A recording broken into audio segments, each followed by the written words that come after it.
Waalaikumsalam warahmatullahi wabarakatuh, Pak Haji dari Lombok.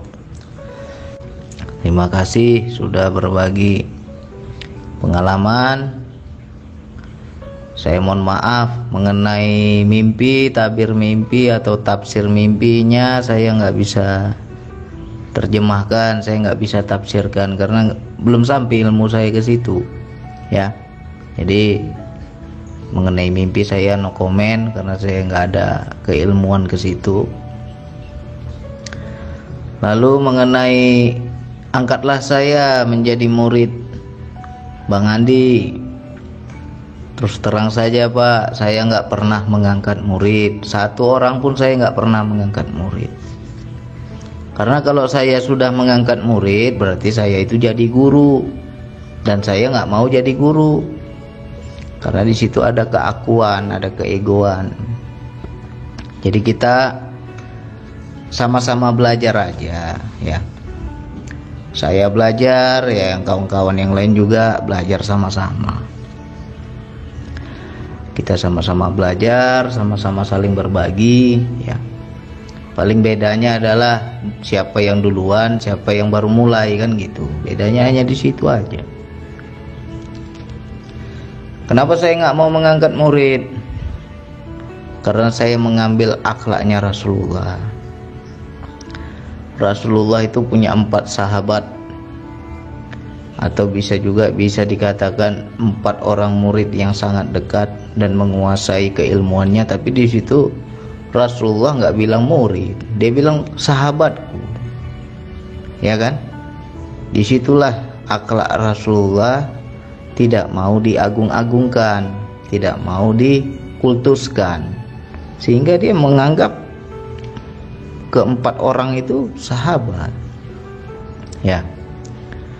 Jadi disitulah makanya saya tidak pernah mengangkat murid. Jadi kalau orang mau belajar ya sama-sama belajar, ya.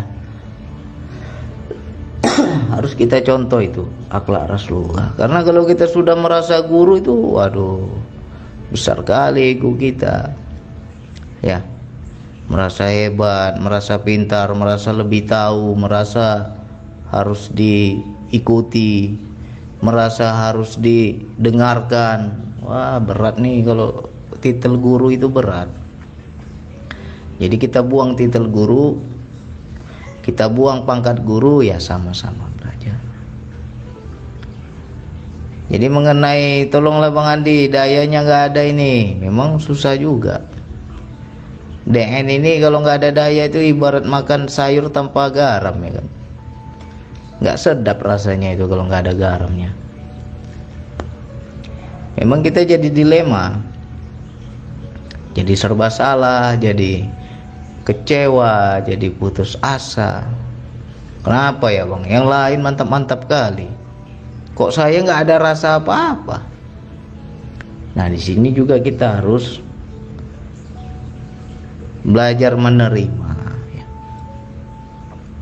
Yang pertama belajar menerima.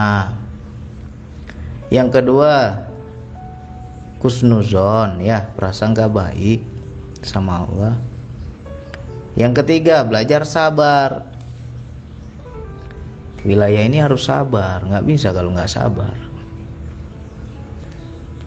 Jadi macam mana Bang? Saya jadi malas DN-nya karena nggak dapat apa-apa Bang. Ya disitulah kesabaran kita diuji, ya kan? Kalau kita yang kita cari daya, kita nggak akan ketemu Allah, ya. Jangan dianggap orang yang dapat daya dalam DN mereka bertemu Allah, belum tentu. Ada daya senang dia, semangat. Nggak ada daya besok udah malas lagi dia. Itu namanya orang hanya mencari daya. Tapi kalau orang yang tulus kepada Allah, aku lakukan DN sebagai sarana, sebagai media untuk mendekatkan diri kepada Allah,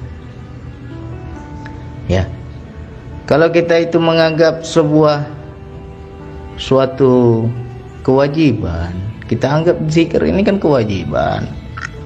Banyak-banyak ingat Allah, banyak-banyak berzikir kepada Allah, perintah Allah itu. Kita hanya mengikuti perintah Allah saja, kita nggak cari apa-apa. Kalau tulus seperti itu, insya Allah daya itu dapat, ya kan? Tapi kalau yang kita cari daya, waduh, susah lah. Justru Allah nggak akan kasih, karena yang kau cari bukan aku, kata Allah.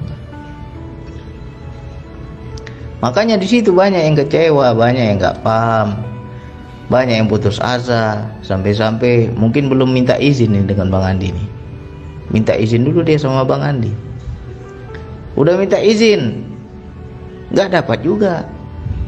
Jangan-jangan belum kirim Al-Fatihah ini. Padahal saya nggak wajibkan. Mengirim Al-Fatihah itu bukan kewajiban. Mau dilakukan syukur, nggak mau dilakukan ya nggak masalah. Ya kan? Akhirnya kirim Al-Fatihah dia tiap hari, perdayan kirim Al-Fatihah, nggak dapat juga daya. Habis itu mencari-cari salahku di mana ini. Salahnya adalah kurang sabar, itu aja. Ya, kurang sabar. Lantas kalau dapat daya mau ngapain? Nah, kita jangan pernah tergiur dengan cerita-cerita orang. Kalau dengar YouTube Bang Andi, woi mantap kali pengalaman teman-teman. Bisa begini, bisa begitu, dapat sensasi ini, sensasi itu. Giliran aku DN gak dapat apa-apa. Diem aja, tenang aja, yang ada ngantuk ya kan. Kalau kita melihat orang lain ya kita nggak akan puas. Ini zikir nafas, ini zikir sir ya. Wilayah hati itu sangat kita jaga, harus kita jaga wilayah hati ini. Allah juga Maha mengetahui si hati, mana yang tulus, mana yang ada udang di balik bakwan. Allah tahu. Mana yang ada maunya, Allah tahu. Makanya di situ ketika niat kita tidak lurus nggak dapat. Tapi bagi orang-orang yang lurus, niatku hanya untuk mengaktifkan kesadaran jiwa. Aku ingin tahu diriku yang mana. Aku ingin mengenal diri sebenarnya diri itu yang mana. DN ya. Biar aktif kesadaran jiwanya. Biar paham dia kesadaran kepada Allah. Tulus dia. Begitu dia DN, walaupun gak kirim Al-Fatihah, walaupun gak minta izin, dapat dayanya. Ya. Banyak itu teman-teman yang lain. Bang, saya mohon maaf, sekarang baru ada perintah. Perintah yang bagaimana, saya bilang. Saya sudah ikuti YouTube Bang Adi itu mungkin sudah 2 tahun lebih. Dan saya sudah amalkan, saya sudah pelajari, saya sudah jalani semua yang Bang Andi ajarkan. Dan saya nggak pernah sedikit pun komen di YouTube. Saya nggak pernah komunikasi dengan Bang Andi. Tapi hari ini saya mau jujur, saya mau bilang terima kasih banyak Bang pelajarannya selama ini. Kok bisa dapat orang itu? Gak pernah dia Pak minta izin dengan saya. Karena apa? Dia tulus. Jadi bukan soal karena Bang Andi izinkan atau Bang Andi gak izinkan. Semua yang sudah saya curahkan di YouTube sudah diizinkan. Ya. Mau minta izin langsung dengan gak minta izin ya tergantung kepada adab masing-masing. Ada orang yang mungkin dia menjaga adab, aku minta izin dululah, nah, silakan. Ada yang nggak minta izin tapi dia langsung main amalkan saja, ya silakan juga. Kalau dia lurus, Allah yang bimbing. Ya. Bahkan banyak itu yang putus asa, kecewa. Udah 2 tahun Bang. Udah 2 tahun saya ikuti YouTube, nggak dapat juga daya Bang. Yang kamu cari daya, bukan Allah. Makanya nggak dapat. Ya. Jadi ini untuk siapapun, untuk saudaraku, sahabatku yang betul-betul mau mendalami zikir nafas. Tanya dulu diri kita, niat kita mengamalkan zikir nafas itu untuk Allah atau untuk ilmu? Banyak orang mengamalkan untuk ilmu. Ketika dapat daya dia anggap itu sudah masuk ilmu itu. Bukan gitu. Jadi kalau nggak dapat daya nggak masuk. Janganlah kita minta apa-apa. Banyak Allah memberi, Allah mengasihi, Allah menghujamkan langsung hidayah di hati kita, tapi kita nggak sadar bahwa kita itu sudah dikasih. Ya. Masih juga kita bilang kok aku belum dapat.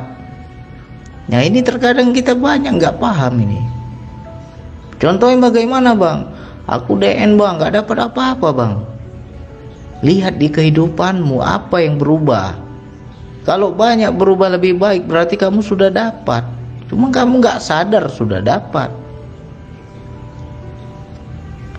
Ya, ini bagi teman-teman mudah-mudahan paham lah. Bang, saya DN nggak ada nampak apa-apa bang, nggak ada sensasi apa-apa, nggak ada pengalaman-pengalaman rohani, wilayah spiritual segala macam nggak pernah bang. Tapi di kehidupan bang, saya jadi sabar. Di kehidupan bang, saya jadi kenal ego saya lebih sabar. Dahulu saya sering marah, sekarang udah jarang marah bang. Itu berarti kamu sudah diberi, sudah dikasih, cuma nggak sadar. Itu yang utama dalam kehidupan. Dahulu kita kalau lewat pengamen, lewat pengemis, datang dia sama kita minta sedekah, kita merasa terganggu, kita merasa terusik. Kalau sekarang beda. Ada perintah dalam diri, berikan, berikan, berikan. Akhirnya kita mudah aja kita memberikan. Enak aja kita memberikan. Langsung paham kita ini yang suruh datang ini Allah ini. Berarti perintahnya suruh kasih, ya udah kasih. Berarti kamu sudah dapat daya, cuma kamu nggak paham. Kamu dapat daya. Ya. Coba diperhatikan itu. Jadi kita jangan di wilayah spiritualnya yang kita lihat, di kehidupan lah yang kita lihat. Bahkan ada yang terbalik. Di wilayah spiritualnya luar biasa, weh, naik ke langit lah, beginilah, begitulah. Di kehidupan nol. Di kehidupan nggak berubah, makin ego. Justru itu orang yang nggak dapat apa-apa. Jangan dianggap itu orang yang dapat. Berarti nggak masuk ilmu zikir nafas itu. Makin paham dia wilayah spiritual, makin kenal dia kepada Allah, makin ego. Itu namanya bukan makrifat, makribet. Apa-apa dibuat ribet sama dia. Ya. Itu namanya makrifat iblis. Iblis itu kenal kepada Allah, dekat kepada Allah, tapi apakah dia tunduk? Nggak tunduk. Jadi kalau ada orang yang kenal kepada Allah, makin ngaji makrifat, makin mantap ilmu makrifatnya, tapi sombong, ego, nggak berubah di kehidupannya, itu namanya makrifat iblis. Ya, bukan semakin tunduk dia kepada Allah. Itu baru yang betul. Kalau kita bisa berubah di kehidupan. Jadi saya tidak menekankan wilayah spiritualnya. Bagi siapapun yang belajar zikir nafas, kenapa banyak mendengar pengalaman yang lain begini, begitu, begini, begitu? Itu hanya sensasi dalam perjalanan, bukan tujuan, ya. Jadi kalau dibilang kenapa bang aku nggak dapat daya, berarti yang kamu cari tujuannya daya, bukan Allah. Salah paham, salah kaprah. Ya, keras-keras saja ini. mau orang tua, mau guru, mau Pak Haji, ya saya mohon maaf aja keras-keras ya. Jadi itu pertanyaan yang salah. Kalau saya bilang, kenapa saya bang nggak dapat daya? Pertanyaan yang salah itu. Karena yang kamu cari daya, bukan Allah. Jadi luruskan lagi niat. Kita belajar sabar. Kita belajar menerima. Aku sudah zikir bang, nggak dapat apa-apa bang. Lihat di kehidupanmu, dapat nggak? Lihat di kehidupan kita. Pasti banyak yang berubah dan kita nggak sadar bahwa kita udah dikasih oleh Allah. Itulah maknanya hidayah, ya. Itu maknanya hidayah. Dulu senang kita melakukan maksiat. Mungkin kita sering mabuk, sering judi, sering zina. Sekarang kok nggak enak ya bang? Dulu saya minum minuman keras itu bang, enak bang. Sekarang saya minum gak enak lagi bang. Berarti kamu sudah diberikan daya oleh Allah, sudah diberikan petunjuk oleh Allah, diberikan hidayah oleh Allah, sudah dirahmatinya nafsu kita, dijinakkannya nafsu kita. Makin kita bikin makin gak enak, makin gak nyaman. Pelan-pelan kita tinggalkan segala dosa. Bukan karena kita mampu, tapi karena Allah cabut kenikmatan berbuat dosa. Nah kalau ada yang seperti itu tandanya orang sudah diberikan oleh Allah. Ilmu zikir nafasnya berarti sudah masuk. Ya, yang dahulu hobinya mancing, pagi, siang, malam berjam-jam dia mancing, anak istri dia nggak peduli, gila mancing aja kan. Gak ingat waktu, gak ingat sholat, mancing terus. Nah ketika mengamalkan zikir nafas gak enak lagi bang mancing bang. Dahulu saya berhari-hari mancing itu, berjam-jam kuat saya, sekarang gak nyaman lagi. Berarti kamu sudah dirubah oleh Allah. Allah sudah membimbing kita kepada jalan ketakwaan. Ya, itulah ayat yang di Al-Quran. Kamilah yang mengilhamkan jalan kefasikan, kamilah yang mengilhamkan jalan ketakwaan. Kalau ada orang berbuat dosa, berbuat zolim, berbuat maksiat, gak nikmat lagi, tandanya sudah diilhamkan oleh Allah. Ya, beruntung kita kalau bisa seperti itu. Berarti para pengamal zikir nafas yang bisa begitu udah masuk ilmu zikir nafas itu.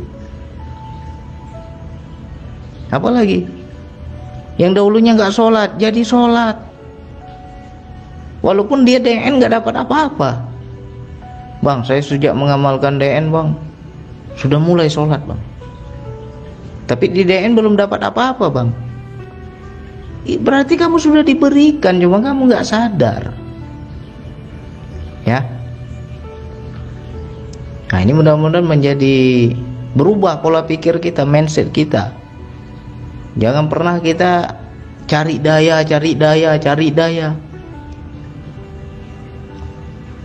Jadi kalau nggak ada daya berarti nggak sempurna zikir kita, bukan begitu. Ya, percuma tiap hari dapat daya, tapi di kehidupan masih jadi iblis juga kita. Masih nggak berubah juga kita, percuma. Nggak ada guna itu duduk berjam-jam itu. Kecuali kita berzikir, duduk kita berzikir nafas 30 menit. Ya kan? Berapa kali kita dalam sehari? Ada yang 2 kali, ada yang 3 kali, mungkin sekali. Pokoknya rutin bang, tiap hari saya zikir nafas 2 kali bang. Sekali duduk 30 menit. Nah di kehidupan berubah dia. Berarti ilmu zikir nafasnya sudah masuk. Berarti dayanya masuk. Apakah orang itu dapat daya? Sudah dapat, cuman dia nggak paham. Ya. Jadi dilihat lagi. Sudah berapa lama mengamalkan zikir nafas? Apa yang berubah di kehidupan? Kalau dia nggak dapat daya dalam zikir nafas, di kehidupan juga nggak berubah, itu baru belum dapat apa-apa. Kenapa bisa gitu bang? Nggak dapat yang karena yang kamu cari bukan Allah. Ya, ada juga orang sudah dikasih tapi dia nggak tahu bahwa dia sudah dikasih. Ada juga nggak dikasih sama sekali karena salah niat, nggak sabar. Jadi wilayah zikir nafas ini wilayah hati. Apalagi kalau kita bilang saya sudah pernah bang ngaji toriko. Toriko itu kan belajar tentang hati. Harus bersih hati kita, ya kan? Nggak boleh dalam beribadah itu nafsu. Harus begini, harus begitu. Apalagi belajar toriko, belajar suatu kajian makrifat yang dia cari ilmu, bukan Allah. Akhirnya makin berilmu makin sombong. Banyak begitu. Intinya orang yang bertoriko, orang yang menjalani suatu kajian tentang zikir, pasti berubah lebih baik hidupnya. Ada yang berubah itu. Walau sekecil apapun pasti ada yang beda. Ada yang berubah. Yang dulu nafsuan, kalau sekarang bang, kok saya belajar menerima ya bang. Kalau dahulu harus ada. Kalau sekarang banyak sabarnya, banyak menerimanya. Kalau belum dapat ya sudah, sabar dulu. Enak sekarang bang. Berarti orang itu udah dapat, ya kan? Itu yang betul. Makanya terkadang hati-hati juga nih teman-teman dalam bertanya. Salah bertanya nanti yang keluar kopi pahit. Kadang nggak tega juga kita. Saya pun nggak bisa tahan itu. Kalau udah dibilang kopi pahit keluar. Terkadang pukul rata itu. Mau muda, mau tua, kena semua jadinya. Ya, hati-hati. Kita belajar lagi mengenai hati lah. Sabar, banyak menerima, ya, banyak bersyukur. Nggak boleh nafsu. Yang kita cari apa sih? Nah, perbaiki lagi niat. Contohnya aja macam sholat. Sholat itu kan perintah Allah. Sholatlah kamu. Walaupun kita sholat itu kusuk nggak kusuk, tetap kita sholat, ya kan? Kenapa kita ketika sholat kan tidak setiap hari kita dapat kusuknya, tapi nggak pernah ngeluh kita. Hari ini aku sholat kok nggak kusuk ya, nggak pernah ngeluh. Tapi giliran zikir nafas nggak dapat daya, ngeluh. Kalau bisa zikir nafas itu seperti kita sholat, ya udah lakukan aja, namanya perintah Allah. Mau ada daya mau nggak ada daya ya sudah, kerjakan saja, nggak usah harap apa-apa, ya kan? Kalau kita anggap seperti sholat kan nggak ada beban. Buktinya sholat aja orang nggak setiap hari dia bisa kusuk, tapi nggak ada beban itu, nggak ada dia ngeluh. Giliran zikir nafas nggak dapat daya, ngeluh dia, ya. Jadi jangan sampai berpikir yang macam-macam. Apakah karena belum minta izin ya makanya nggak ada daya? Nggak ada itu. Mau minta izin nggak minta izin kalau memang lurus dapat itu. Ya, kalau belum dapat ya mungkin kita aja belum sabar. Ini mohon maaf aja ya kalau memang pahit, pedas, mohon maaf. Nah ini Pak, karena tinggal di Lombok, nanti coba jumpai Bang Sapriyadi ya. Untuk sahabatku, saudaraku yang di sekitar Lombok, jumpai sahabat saya Bang Sapriyadi. Nah, minta dipandu beliau. Belajarlah DN bersama beliau, sama-sama belajar, jangan dianggap guru, ya, sama-sama belajar. Nah, mudah-mudahan nanti dengan istiqomah berjamaah beda dayanya, ya. Samalah seperti kita sholat sendiri dengan berjamaah kan dayanya beda. Mudah-mudahan dengan DN yang berjamaah dengan yang sudah lebih paham, udah duluan mengamalkan kan enak. bisa ada tempat teman kita bertanya, ya kan. Jadi ini mohon maaf juga Pak, kalau kopinya pedas, pahit, mohon maaf ya. Tapi ini renungan juga untuk kita semua. Yang lain juga itu, jangan lagi tanya-tanya kenapa nggak ada daya bang. Nah, dengar-dengar ulang-ulang video ini. Kalau masih cari daya aja, nggak usah belajar zikir nafas, kecewa nanti ya. Hanya itu yang bisa saya sampaikan. Wassalamualaikum warahmatullahi wabarakatuh.